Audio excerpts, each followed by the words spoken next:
treat depression in functional neurology. I would love to know more, like how that even works, or like what kind of like interventions you do. Yeah, so each patient is different, right? So that's why the exam is going to tell us exactly what areas of the brain aren't working well.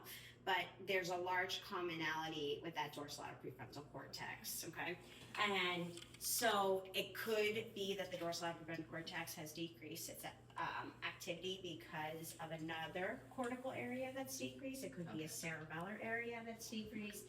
Could be basal ganglia. So where it started is different in each patient, which is why treatment would look different.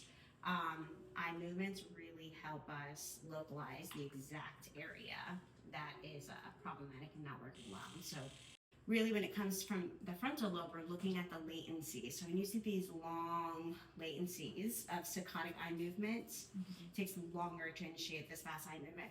We know that it's coming from your frontal eye field, and that's literally right next to that dorsolateral prefrontal cortex, so there is a high likelihood that there's depression.